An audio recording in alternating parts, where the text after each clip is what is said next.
What's going on, people? We are Tottenham TV, back here for another Tottenham update. Funnily enough, we've got Wembley in the background, but we're not going to cup final though, are we? No, not yet. Not yet. It's just the scene of our last win against Chelsea. That's why we're here. We've got a few things to talk about today. First of all, let's talk about Destiny Udogie, as Fabrizio Romano gave us the here we go yesterday. He will be joining Tottenham for around 22 million, and he will be loaned back to Udinese for the rest of the season. How are you feeling about this transfer, Sim? Yeah, it's one that we know has been coming for a few days now, and obviously he's a player that represents a bright future, hopefully, for Spurs, and he's one that's really done well in Serie A when it comes to being an offensive, aggressive wing-back, which Conte definitely values in that position. And apparently Conte picked him himself. Conte was the one who identified him. That definitely doesn't sound like he's going anywhere anytime soon, then, exactly. That definitely indicates that Conte's thinking of the future, which is really, really positive. I think that's the most positive thing about these kind of transfers, that it does definitely indicate a long-term plan under Antonio Conte, which is really, really promising. So yeah, I'm looking forward to seeing Udogie in the Tottenham show. We're going to have to wait a bit of time. We're going to have to wait a year to see him, I think. But I'm definitely going to have a keen eye on how he does in Serie A, and he hopefully carries on that record of goals and assists, because I think 5 goals, 4 assists last season in Serie A.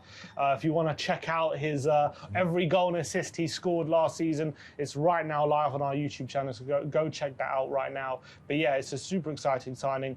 So hopefully he turns into a big success in the future. Yeah, and he was directly involved in more goals than any other teenager in Serie A last year. And also second in output for wing-backs, only to Ivan Perisic as well. So exactly. Absolutely brilliant season last year for Destiny Udogie, and we will be keeping a close eye on him. And also we'll be bringing you, his highlight reels throughout the season, hopefully. So keep an eye out for that. Let's talk about Giovani Lo Celso now, because Di Marzio said last night that Fiorentina are ready to submit a bid for Giovani Lo Celso. The offer will be 2 million loan with an option to buy for 20 million. He also said that Villarreal have submitted an offer to Tottenham, but is not yet closed, which is why Fiorentina are trying to enter discussions with Tottenham Hotspur. Just seeing if there's any recent updates on him. Just give me 1 second. And there's one actually literally just announced on Sky Sports saying that Tottenham and Lo Celso are waiting for formal offers to be made. Villarreal and Fiorentina want to sign Lo Celso on loan with an option to buy. Napoli and Lazio are also interested. So it looks as though clubs are starting to pile up for Giovani Lo Celso now. Yeah, it would be very good to get a bit of a bidding war going for him, because the more clubs interested, the higher the price will go. Maybe we can get as much money back as possible. I still would be surprised if we get any more than 20 million, which would be a good deal. I mean, we were talking about 12 million last week, so that price seemed to have increased. So looks like the clubs are mounting up. I still think Villarreal are probably going to be his most likely destination, seeing he was there last season. But look, if they can't get a deal agreed, maybe one of the Serie A clubs can swoop in and a bit of higher price, and that'd be really, really good. We'll see. It would be, but we'll see how it pans out. I mean, last night it seemed like for all, like the Villarreal one was like nearly over the line, but now all these other clubs coming in, we'll have to wait and see. Yeah, they said he was going to be a Villarreal player. That's what one of the journalists said. So maybe it's not as far along as he suggested, or maybe they're just putting out this talk now to kind of tell exactly. Yeah. I mean, that does happen fairly often with Spurs anyway. Next up, let's talk about Bryan Gil. Hector Gomez, who is a Spanish journalist, says that Valencia are in advanced negotiations with Tottenham for Bryan Gil. Mati Moreto says that Tottenham's Bryan Gil is #1 option to replace Gonçalo Guedes, who has just moved to Wolves. Valencia want to bring him in as soon as possible. We're unsure whether it would be a permanent or a loan. My thinking, it might be like a loan with an option to buy or something like that. Well, they said it was, I think some of the reports that it was going to be a loan. That's what I read. So, which I mean, I don't mind too much. I don't think he's getting a look in right now at Tottenham. So I think a chance to maybe be Valencia's main man now Guedes has gone might be too good to turn down for him. And I would expect that Valencia would want an option in there. That would be my estimation. But if it's just a straight loan, I wouldn't be surprised they try to bring someone else in, because I don't know if they would be relying on just on that. But it seems like that one has legs. Also, Real Sociedad, someone said, might also be interested in Bryan Gil. So that may be one to keep an eye on. But he was obviously at Valencia last season, and they really liked him. So obviously that makes most sense if he goes back there. All right, let's move on. Gerard Romero, who's a Barcelona journalist, some people claim he is a tier 1. They're saying that he's saying that Tottenham and Juventus are in the race to sign Memphis Depay.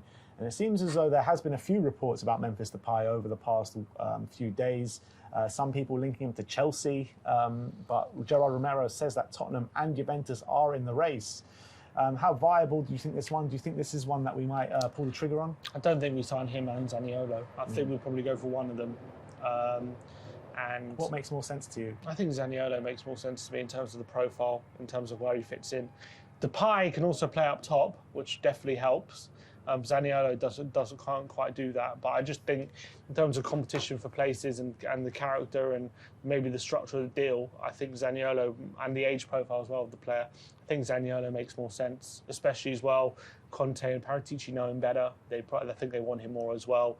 So hopefully we can push for Zaniolo and get him over the line, which we'll talk about in a minute.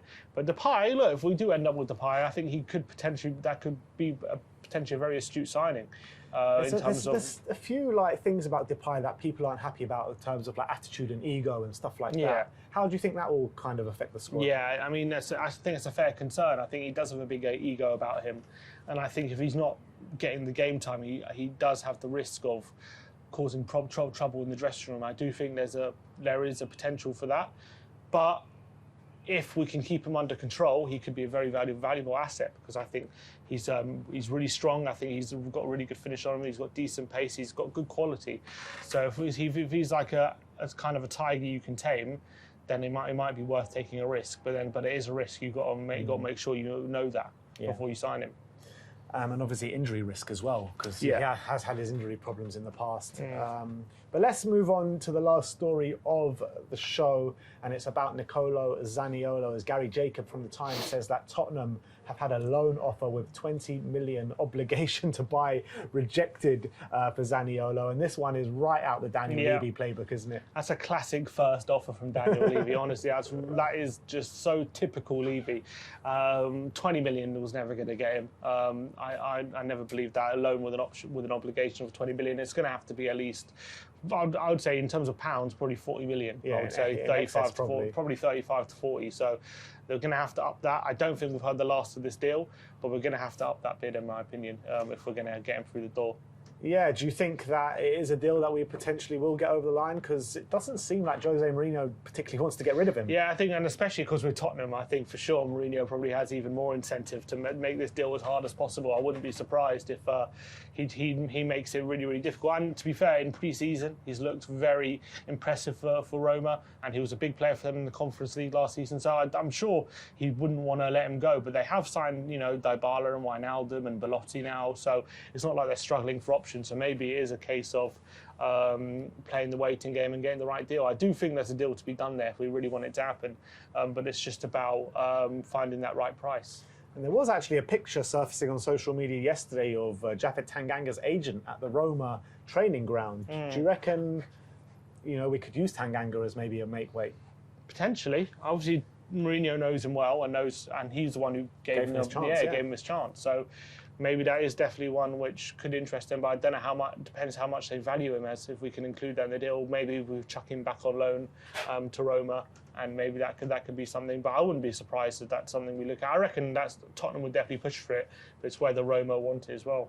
And there was a report from Calcio Mercato about Japhet Tanganga and said that AC Milan and Roma both offered Tottenham a loan with the right to buy Japhet Tanganga of just over 20 million euros. However, Spurs want an obligation to buy. Talks could continue until the final days of the window. Yeah. So that's with Japhet Tanganga. We'll have to see how that one plans out. But your opinions on Japhet potentially leaving? Yeah, I'll be disappointed, but I do think that it's the right thing right now for him to leave. So I think he's a good player. I think he's always he's been decent whenever he's played, but I think injury problems plus some inconsistent form has led to this situation. I don't think he's getting much game time this season, and coupled with the fact that he hasn't had much game time previous seasons, I think for me, it's best to move him on right now, just for his own career, just for his sake. And if he goes to Italy, where he can really find himself under a manager who gave him his chance, I think that'll be a good move. All right, well, there you have it. That is your Tottenham update for today. Let me know in the comment section below if you have any thoughts regarding any of the news stories we broke to you today. Like, subscribe, and comment. And as always, come on, you Spurs.